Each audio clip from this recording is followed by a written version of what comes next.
And hello, everyone. Welcome to the Real Estate Show on KCMX News Media 880 and on YouTube at realestateshowOregon.com.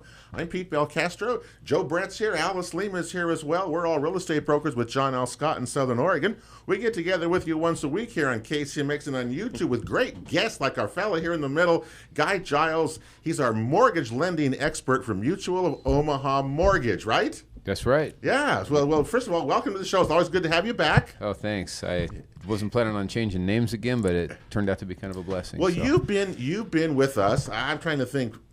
4 or 5 years. I mean, we've been together on probably the show.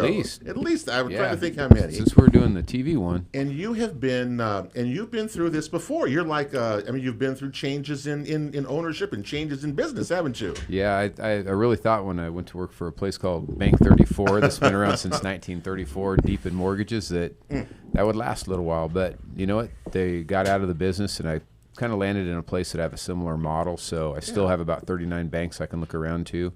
We're actually a little bit bigger, and a lot of times you get rates by what how much you actually sell off. And being a bigger place, my rates are actually better than they were, and I didn't really know who was beating me around here then. So, well, that's great news. Yeah. So well, good for you. It's nice. Another thing that's really, really cool is our average turn time, meaning from the time we take an application to the time we close, it's 24 days. We can close them as little as 10. If we have a way when you apply, if we get some numbers from your accounts where we can actually pull your bank accounts, we can do everything ourselves in the background. And when I say we close on average 24 days, that's refinances and jumbo loans too. That's our that is screaming fast. Yeah. How big of the deal is closing early or fast like that? It's incredibly helpful. Yes, it really is, because a lot of times people are closing late and there's already been movers arranged. People's job transfers are already in place. It creates an enormous amount of chaos.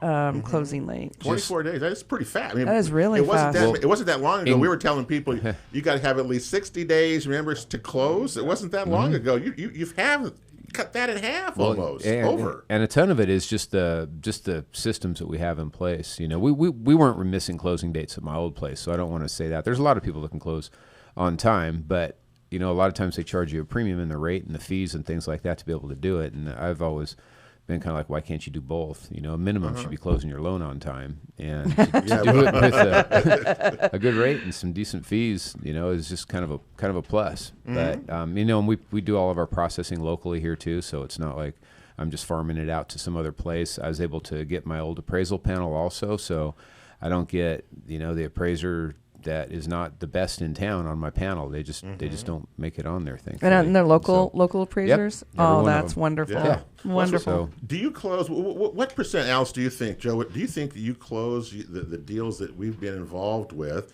Do we close them on the original time? Do you say most of those close on time, or do you have to get extensions? It's just through my head there. Yeah, it's common to at least get 1 to 3 days.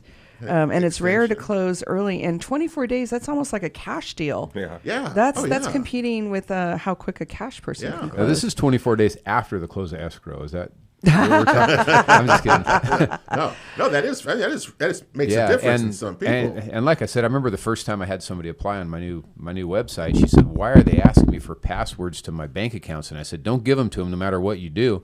And I called my boss, and I was like, "Why are we doing this?" And he said, "Oh, that's in case you want to close in 10 days or less. We can pull all their bank statements, we can pull their job information, everything just automatically through our systems." And anyway, it takes a lot of the people and a lot of the time and effort out of the whole process. So it just makes it fast. You got to have partners in real estate. You got to have a broker. You got to have a lender if you need that, an escrow officer, and so it's that team approach inspector. that it really takes to do this. Cool. In the lending, is such the critical component of that whole thing. I think. It is, because not having the right lender, we've had situations recently where people's lenders were not on top of it, and they were disqualified after they were in escrow.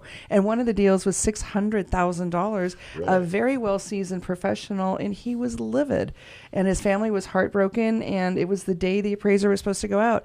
The bank called him and said, "You can't buy the house. You don't actually qualify." Yeah. And that's not what's going to happen here when you work with Guy. Well, you don't want that to happen anytime for anybody, but you got to have your ducks in a row and all that. Well, the rates are here, guys. So tell us what's going on with these rates, because as I go through this sheet that I print out every week, February it was 4.45, and then it dropped in April to 4.2. Now it's 4.0, and then it's 3.875. They're going down. Yeah, what's going on? What's driving this? Do you know what's going on, or tell us what's?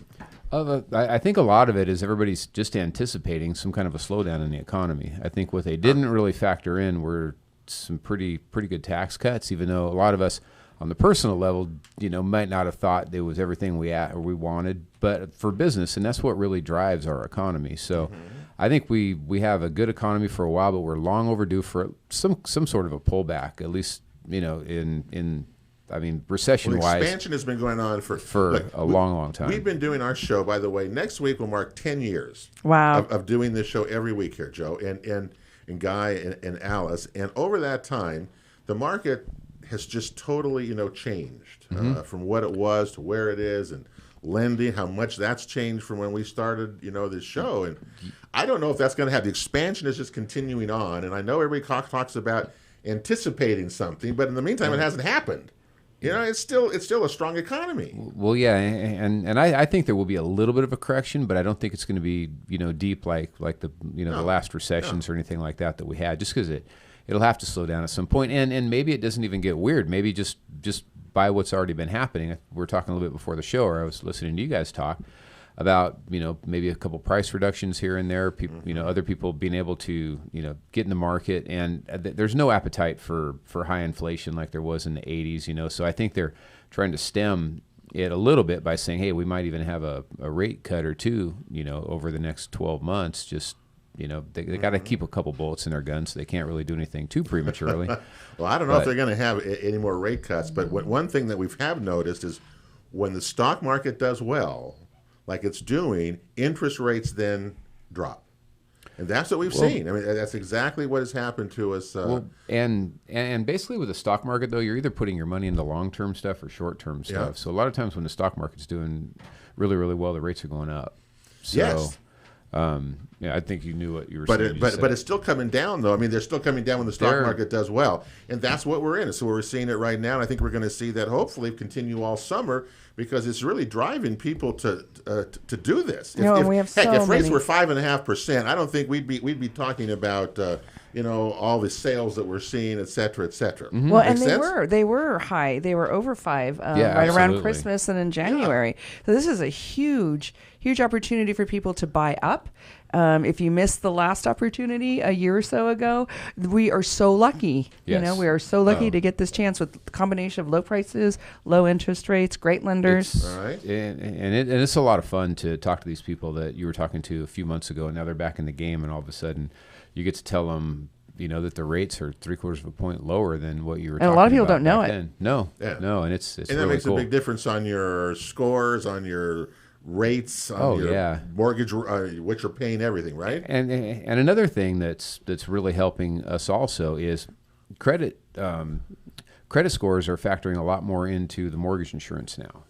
In the past, they always did, but now if you have a really good credit score, it's amazing. I've seen mortgage insurance as low as like $23 for a 780 credit score that might be a little short of their 80%. That's wonderful. It's actually really nice, and that's appropriate because those people are low risk. Well, yeah. So why should they be paying like 100 or 200 more?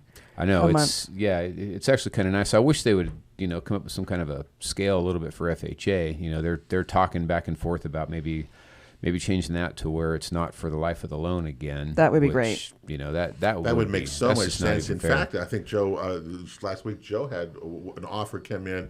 It was an FHA loan actually, which we hadn't seen really that often because of what you're saying, the added cost of the mortgage insurance for some. Because if you have that mortgage insurance for the life of the loan, you actually have to refinance at some point to get your mortgage insurance off. You have to refinance that loan to get it off. And you have to go into a different program. I never understood who came up with that brilliant idea for FHA to do. It doesn't make any sense. I tried to. Well, basically it was to recapitalize after the crash. They had to do it, and I just remember that. I won't get into the political piece of the whole thing, but anyway, really, if I can put somebody into a conventional loan, I try to, because I don't want them to have to spend a couple $1,000s to refinance, in 2 years. And who knows, maybe rates are up at that point. There's a lot of people out there selling it, just going like, yeah, no problem, you'll just refinance in a couple of years. But that's an unknown. Just refinance, right? Just refinance. And if the interest rates go up yeah. high, then they don't qualify. Right, and then you're really messed up. Yeah, and that's why you should go now. We have the perfect storm: great rates, lots of inventory, low prices. Yeah, absolutely. Well, and obviously we're talking to me a little bit today, but it's just as important to get a good real estate agent. I get in the middle of deals sometimes where people are trying to do things themselves, and some of them understand it, and some of them don't. Some of them get lucky, and some of them don't. But having somebody in your corner to do it, just to be looking out for the permitting and all the things that are, that either get done or don't get done on a house, it's nice to have someone. Well, it's amazing the problems that can come up that you don't anticipate when you start. And that's why you do it, and that's why last week we had a show about inspections, home inspections, and the problems, the issues that come up with that. All that is out there, and it all has a role to play in the selling. And if you don't have them all lined up in a row, it's going to fail. Yeah, and when 9 you're in times out of 10 buyer's market, then it becomes even more important because the buyers are nervous. They're more nervous than normal. Yeah. And the home inspection can really be a make or break thing in the deal. And remember, we're changing our market. We're coming to that. We are approaching it. It follows. It's like the trickle down economy. Remember, it was Ronald Reagan. I think these trickle down economy. We have what's called the trickle down real estate. This thing started about a year ago with the luxury market. We were the first notice. More inventory, prices were coming down. It longer days on market. Longer on the market. It turned into a buyer's market at that level, right? And it has trickled down. Here we are in June, the summer of this year, and it's trickled down. It came down to the $1 million. It was $1 million and above. Then it was $750 to $1 million. They have the inventory. Then it was now it's 500,000 and above. You got more inventory, all that. It's trickling down, so we're normalizing that market. We're heading, when it's going to happen, we're heading to a 6-month supply and demand area, which means equal opportunity for negotiating for buyer and seller. That's a normal market. Yeah. That's where we're heading. It's been on the down sway to that for about a year. Right? Yep. And just this week, I was in East Metro showing the same houses I showed last week, and they were $10,000 to $20,000 lower. And these buyers are looking in the $220,000 range, and they have more choices now, and they have better choices. I was shocked. And looking today, there was 44 new listings came on the market, and only 19 sold. 19 sold. What you're seeing is what Alice is saying is that the buyers are very aware of this, and so sellers, we're seeing a lot of price reductions also in our meetings, in our office meetings, a lot of price reductions, because that's where the action is, right? Because it's a moving target. People are like, well, gee, the market has slowed down. It really hasn't slowed down. You have more inventory spreading out the people who are looking. Therefore, it feels like instead of 10 maybe showings, I only had 5 or something like that, because it's just spread out because there's more inventory. Well, and like you said, the buyers are so acutely aware of this, they will drag their feet a little bit about going to talk to the lender or going to another house because they feel like they have all this time. So if you are selling, then heads up. Everybody's doing the wait and see thing, and if you want to be out of that asset this summer, then you need to drop your price. The house needs to be clean, and you need to make sure it's financeable. Price ready to go, and that's what we talk about. Hey, we're with Guy Giles from Mutual of Omaha Mortgage here on the Real Estate Show today, and we've got a break coming up, and we're going to contact Michael Ranquette, right? Ranquette, who's from Mutual of Omaha. It's kind of like your boss, right? We're going to talk to him a little bit about some of the things that you've got going there with them, right? Yeah. Okay, we've got a break coming up here. Don't forget, you can check out any of our past shows at realestateshowOregon.com. We got Pete and Joe and Alice and Guy Giles, and we're coming right back after this. Welcome back to the Real Estate Show on KCMX News Media 880 and on YouTube at realestateshowOregon.com. Thank you for joining us here as summer is underway officially, actually, in Southern Oregon. And the weather is certainly cooperating. A lot of people here, a lot of activity. You showed houses. Everybody's showing houses. Everybody's showing stuff. Everybody's busy. I'm not. Well, I know you're not showing. In real estate, all right? Hey, we're with Guy Giles here today on the Real Estate Show. Guy is from Mutual of Omaha Mortgage, and again, it's a new company with you, and we're excited for you again because every time this has happened to you, I notice it works out better. It really does. And Mike Ronchetti is a guy that I've worked with in the past, and he's kind of a regional manager up north. Yeah. So I thought we'd bring us both on and Cool. tell you all about it. So, Michael, where are you calling? Where are you from right now? Where are you at? I'm based out of Linwood, Washington. Oh, okay, and, so you're up there. Been up in the Northwest for over 15 years now. Yeah. Well, it's surprising because Mutual of Omaha, of course, is a name that goes back a long time. But I didn't know it ever had anything to do with mortgages at all. I thought it was a life insurance company. None of us really did, I don't think. So when did they get into the mortgage world?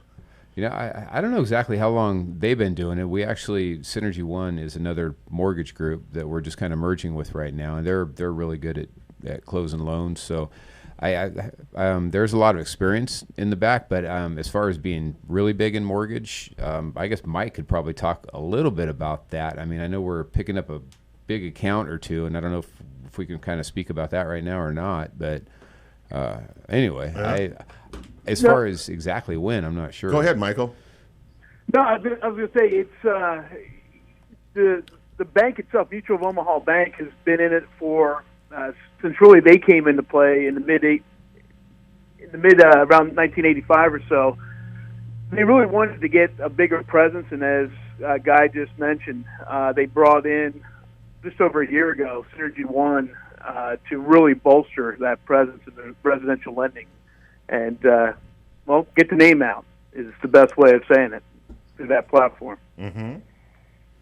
What are some of the products that I know that you're doing? And Alice is always concerned about when you talk with a lender, what kind of products you have, what opportunities for everywhere from first-time home buyers to people looking for manufactured homes. So what do you got there, Michael, that you can share with us? And veterans programs. Veterans. Absolutely. Well, that's one thing. The veterans are really important with Mutual of Omaha. That's one thing they do focus on within the VA products, and getting out to the vets. It's one of the things that you really do see. One of the first things you see on the websites when you go on to mutualmortgage.com. Aside from that, that's the other great thing about Mutual of Omaha's commitment into residential lending is they're not going in like a lot of the banks where they are very focused and they do conventional loans or maybe just jumbo loans and the vanilla lending that you tend to see out there, but they really are doing a full slate of products to really help folks that have all kinds of needs, credit needs, and so forth. Because we don't all come out looking the same, and they really do have a great slate of products that from first-time home buyers to veterans to folks that have not the most perfect credit or have hit some issues from time to time, and we have products to suit all that. And we can address the bank statement loans, the asset depletion stuff, the reverse mortgages. I mean, really anything. And the whole thing, isn't it? Yeah. I mean, just all of it, and it's nice, and being able to look at more than one investor for it. A lot of times you'll get like the Penny Macs of the world really don't mind a lower FICO score as much, but Wells Fargo loves a high score. So having the ability to look around, without you having to go do all that legwork yourself, because you just walk into a place and it's like, oh, I don't do manufactured houses. Well, we do them, and kind of everything else. I mean, everybody's got their little niches that they're really good at, and he, like you said, we do focus a lot on the VAs. We don't charge fees for them at all, and we donate a lot of money to the different charities. But that aside, we pretty much if it's out there, we have it. I think we might even have access to a little bit of private money through the what's really nice about that, of having a really big buffet, if you will, of choices for people. Some buyers will change their mind partway through, or their life circumstances will change, and they may be able to buy bigger, they may be able to do something different, and sometimes they actually have to change lenders. Yeah, and they won't have to do that. Yeah, and if you actually are able to take care of all that, you're right. I had a jumbo one today. Mike doesn't want to hear this. They decided to come in with an extra $100,000 down. Extra 100,000 down. Yeah, Okay, that's, I mean, okay, yeah. that's our Californians. That's pretty good. Okay, yeah. But anyway, it is kind of nice because then you don't have to go get your credit pulled again, do everything. And it's not the end of the world to get your credit pulled more than once, by the way, just on a side note. Okay. If you do it within 30 days, if you're shopping for a mortgage. But you don't want to just keep getting it beat up over and over. Just kind of like working with a good real estate agent. They get familiar with you, and they know what you're after, and they know how big your dog is. And same thing with us. We know how many overdrafts you had, or whatever skeletons might be hanging out back there. But we do have pretty much anything. If it's loanable, we're good. I've learned from you over the years that when you talked about that, Alice, when you deal with a bank or something with a lender like that, they only give you their products that they have to offer. Whereas someone like Guy comes through here, and as you say, you got this whole, you call it a buffet of products that are out there that you can pick and choose from, which gives the consumer, it sounds like, always more opportunity, right? It really does. Pretty much from everybody that we have, you can find a bucket for somebody. And like I said, if somebody's got a really great FICO score, just walking into your local lender, they might not appreciate that as much as somebody else, and kind of vice versa with a low one, or different down. We get from some of the brokerage or broker companies, we actually get a couple of things that's nice about being under the bank umbrella, like being able to pick our own appraisal panel. And I can't direct which one it goes to. That would be illegal, right. But I can control who's on there and who's off there, which is really that's huge. It's nice. So I don't know what you. So got for to the add. lower FICO scores, I'm just curious. Can you give us some more thoughts on what that would look like for maybe a first-time homebuyer, somebody who's renting right now, who might want to come in and talk to you, what that would look like? What does their score need to look like? Well, I mean, it would depend on the program. I mean, if you can get on a conventional loan, at least a 640, 660 credit score, and that's gonna come down to your loan to value on a whole bunch of different factors. As far as, the mortgage insurance gets expensive on lower ones. There's programs that could go down into the fives on a credit score, but if you into can the work with 500 somebody, range? yeah, not 500, but high fives. High fives. But it's one of those things. Yeah, you're not really high-fiving them at that credit score. But like 580, 590, you're talking about? Yeah. But at the end of the day, if you can talk to them, a little bit, we have credit scenarios that we can run. And if we can get you looking a little bit better, right, then, it's going to be a much better deal for you. But we have, all of the, a day out of bankruptcy, that kind of thing. That's not what I specialize in, by the way. You guys can call anybody else. Others. So let me ask Michael a question again. We were talking about the economy earlier. Do you see the rates staying into this high threes, mid three range, Michael? Is that what we're going to see here for the next few months? Truthfully, we're not that low.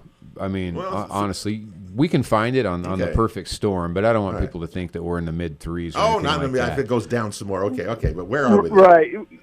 To Guy's point, everybody has some nuances, and typically those rates that you're seeing published they're taking the creme de la creme, if you will, based on the market. But having said that, if I had a crystal ball on what was coming, it'd be great. I do think, though, we are in a low-rate environment. I think it's going to be a great summer for folks that looking to refinance and having an opportunity from where we were 6 months ago to being able to refinance loans that they're in, or go out and get shopping and maybe qualify for a little bit more of a home than what they would have a couple months back if they were looking to start kind of seeing what was in the marketplace. Based on today with what came out with the Fed, I do think that we will be seeing at least where we are right now kind of cycling through for a while.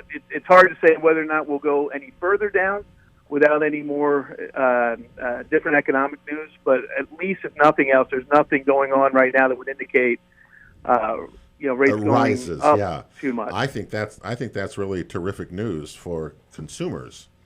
I think that's terrific news for everybody, don't you? I mean, I really do. Well, I think that's going to drive things. It's great.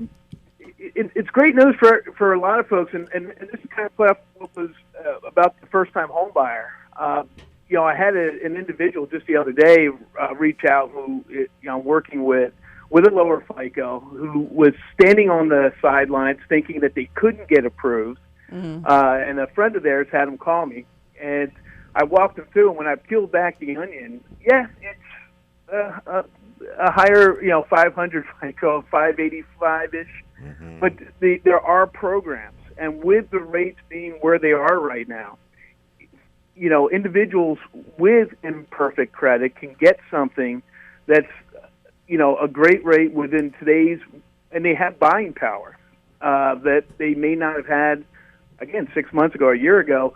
May have qualified for a loan, but the rate wouldn't have been where it was, where they could afford to buy anything. Right. And now's the perfect time for that. I think you're right. I think it's going to continue. I don't know if the Seattle area is a lot different than, of course, Medford may be, but I think it's going to continue. Got a lot of activity, a lot of people, a lot of demand, and good choice now. You got choice. I think that's all combination of these things is really helping here. It is, yeah. You definitely need the inventory. That wasn't a lot of fun out there. You send somebody out and they're all excited, and you check in with them in a couple of days, and it's just like there just wasn't much out there. 23% more inventory this year than a year ago at this time. Yeah, that's how much it is. It's really something. So, and part of the problem we were having too is when there were properties, they needed work just to be financeable. So, in that situation, what do you guys do? Rehab? Do you have 2 or 3K programs? What do you guys have for broken houses? Well, we do. We do have both. Your conventional rehab products as well as the 203K loans, which we do in-house.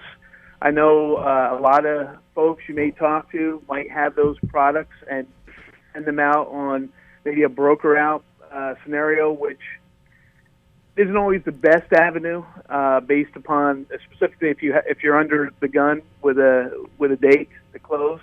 But we do have those products, and they are a good option for. We saw a lot of that activity. We talked about a year ago with inventory when inventory was light, and they were, maybe you don't get the house you're exactly looking for, but buy one and turn it into that. And we do have those programs to do that. Yeah, because there's a lot of people that need that, right? That need those loans. We see that all every day. Yeah, and it really helps to keep the inventory flowing. We don't have houses sit for so long. Yeah. So we got to let you go here, Michael. So appreciate you coming with us, and good luck with Guy. Okay, because God knows where we'll be next week. We don't know. We've been around him for a long time, and all we do know that he's really one heck of a lender.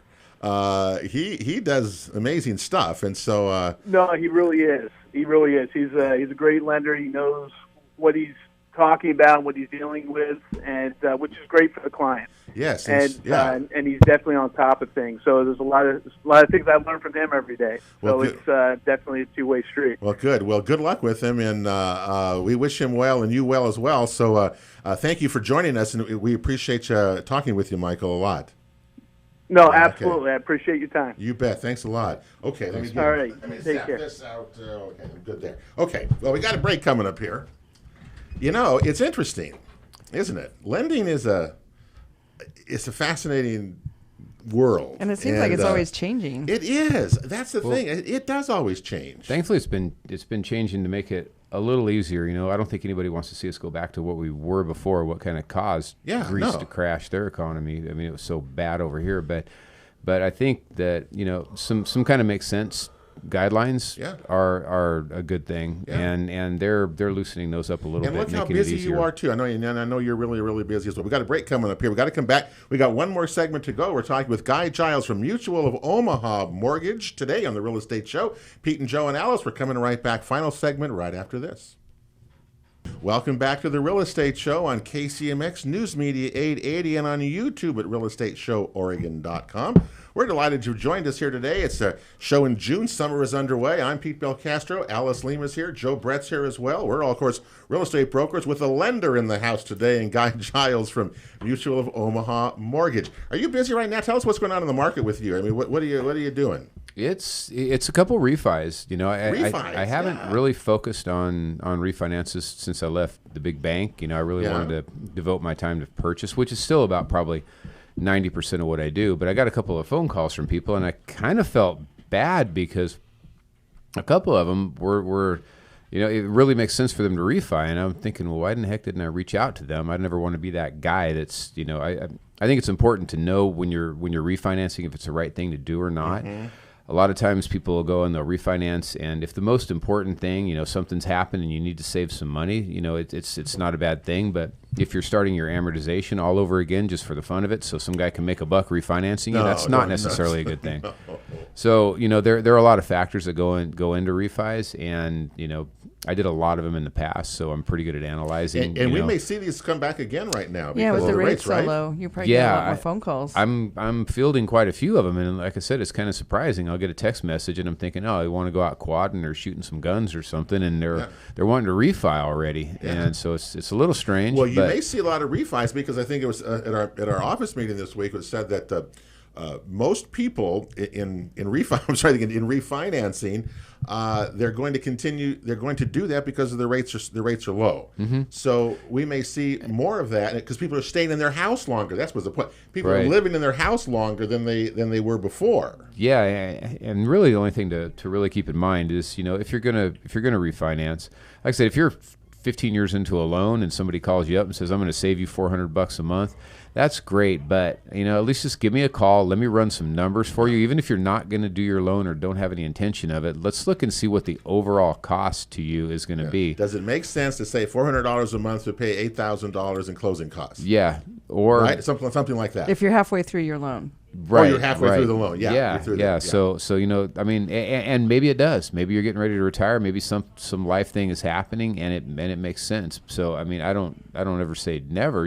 But it really is important to look at the whole thing and not just the bottom line, the rate. You look at a lot of these online lenders will advertise this rate, and then when it's all said and done, apples to apples, I'm just really not beat by those guys at all. No. I've learned that from you. Actually, I've had clients who've done that. Yeah, and it is smarter to do it with you. Well, I had one last week where a realtor sent somebody over to me, and I'll look you in the eye and say, look, I'm the best, or no, I'm not. And they found this crazy lender on the other side of the country, and I said, you need to do that deal. I've said, well, you don't need to because they may or may not close you on time, but I can't touch this. I mean, it literally was just that good. I got a phone call from the realtor 2 weeks later, and they said, when do you guys order the appraisal? And I said, well, that day or the next day, just as soon as I can get disclosure signed, and the intent to proceed. And she said, well, I haven't heard from anybody in 3 weeks. I said, well, call and find out what's going on. And turns out they were working on the wrong house for 3 weeks. Oh my goodness! So, and that's why people don't like out-of-town lenders. That's why you're right. Our locals are so good. You're right. I wouldn't work. I don't call do it anything outside of the area. Well, I don't do any of that. I call it kind of the Costco soup theory, man. I mean, I don't want soup thrown at me at Costco when I'm walking around. I want to be able to look you in the eye and shake your hand and think you did a good, or I did a good job for you. But those guys never have to look you in the eye. They're just somebody on the phone, and if anything goes sideways with a septic, anything, they're just like on to the next deal, and they just hope it closes, and if not, great. Yeah. On to we're almost out of time here tonight. I wanted just to. This week, okay, kind of what happened. Renters, if you're renting, I wrote this down from our office meeting on Tuesday, and what's your comments? It said, NAR statistic: 45% of renters in the U.S. say they don't like renting. 45% say they I don't would think like that would renting. be higher. Well, still that's pretty. That is still very pretty. high. That's Half. That's Yes. half. That's half of the renters. And in May, Southern Oregon Rental Owners Association, their May statistics, the rental vacancy rate a year ago, Alice, Guy, was below 1%. Yeah, which is like nothing. Nothing was available, and that's what we were experiencing. Today it is at 2.7%. So it has risen, and the reason is, guess what? There's more inventory. There's so that's put prices pressure on prices have come down on rents. And a lot of the landlords are selling. There's a big shift happening since the new rent control law. You still seeing that? Mm-hmm. Yeah, I think this is just the first wave of landlords that want to exit the business, but there's a whole wave of new landlords coming in that are willing to abide by the rules, and they still can make a profit. And that's what I wanted to ask Guy Giles. Do you loan on this type of properties on renters, investment properties, and things like that too? Yeah, all day long. Fannie Mae and Freddie Mac, they'll allow 10 at this point. And if you buy a new primary residence, you really don't get hit with a lot of those things. What we do a lot, and is people will say, "Hey, I'm going to go buy a house," and and it just kind of pencils out for them to keep it and turn it into a rental. So maybe that's part of the reason that you're seeing a little bit more rentals on the market too. Not that I'm single-handedly doing that, but it is a good way to, create wealth. So if you have a house right now, call one of these guys, a real estate agent, and see if, what the thing would appraise at, because it might surprise you, and then it might be a really good idea to sell and do it, or, you could turn it into a rental or But you're do still something seeing like that. activity in this area, right? Both of you, your house, you guys are both seeing it, right? Yes, in the rental market. Yeah, and the rental buying is still, there's still some out there. You can still pick up.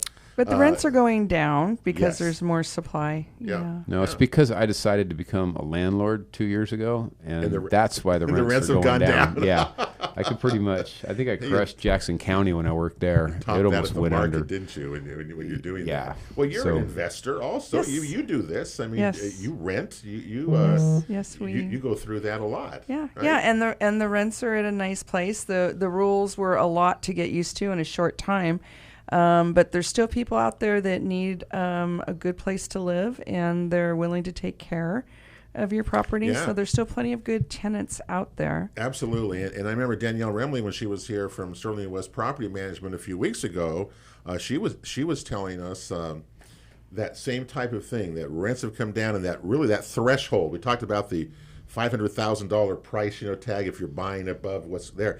In rents, if you're at $1,700 or above, those are now falling down. That's the new glass ceiling. $1,700 was that ceiling, yes. And then something to keep in mind is a normal vacancy rate is 5 to 6%. Yeah. So that averages out to about 3 weeks or so.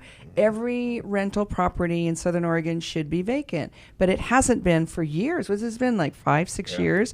It's been below 3%, below 2%. So we're having a normalizing of that as well, and hopefully all of our new landlords ran their business numbers with some cushion, so that because it's all a cycle. We're just in another Absolutely. cycle. Yeah. Well, Yeah, Guy, did you run your numbers with a cushion? yeah. Thankfully, I own one free and clear, and the other one. There I'm you doing go. all right That's the on, way to so, do it. No, it actually works out well. The other thing that I really, learned from Cheryl Malone, I do a lot of work with her, and she taught me just don't overcharge people from the get-go, because once you start getting that turnaround, or if you're up at the top of the market, they're always looking for something else. So get in there with what you can afford and what they can afford, and keep them happy too, because you don't want to the change right out word, get carpets. what you can afford. Don't overextend yourself so much. Yeah. But that's what you're there for. Really, brokers are there for, not to let you do that. Absolutely. Because you don't want to put yourself into a bad position. It's a biggest investment the biggest buy you're ever going to make. We want you to do it right and do it smart, right? Well, yeah, We need and- lenders to do it and brokers to do it. And You guys love statistics. What are the statistics as far as, and I don't mean to For- put you on the spot, No, like for the what? difference in trying to sell the house on your own or having a real estate agent that's helping you? I Well, know in the old the days they were a lot CEO better. of ForSaleByOwner.com hired an agent. yeah. No, there you go. And the National Association of Realtors stats is that FSBOs, which are for sale by owners, are at their lowest level. It's less than 8% of the market. So it's at the lowest level since they started keeping records of it, actually. I don't think people even like selling a car on Craigslist, so I don't know why in the world Well, you and jump into there's something just like that security without issues a too. professional. It's not just about the forms and the negotiating all that. There's some real serious security issues with selling a house by yourself. Oh, you can get yourself in a lot of trouble as well. Well, look, we're out of time. We've covered it all, I guess, suppose, in terms of lending. So we're excited for you, Guy Giles.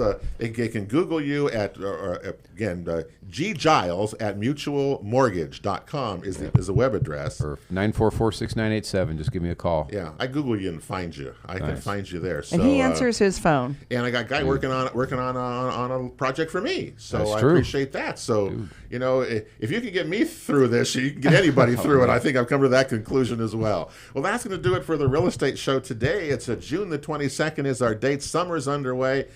Next week here on the show, Glenn Cunningham, our CPA, will be here, and we're going to talk about, even after you do all that investing now, you got taxes to pay. That's going to be a good that. show. We're going to talk about that. That's We're gonna talking be with a real Glenn good show. once a year. He's here with us next week. So that'll do it for us today. For Joe Brett and Alice Lima, I'm Pete Belcastro. For Guy Giles as well. Have a great week, everybody, and God bless you all. Thanks.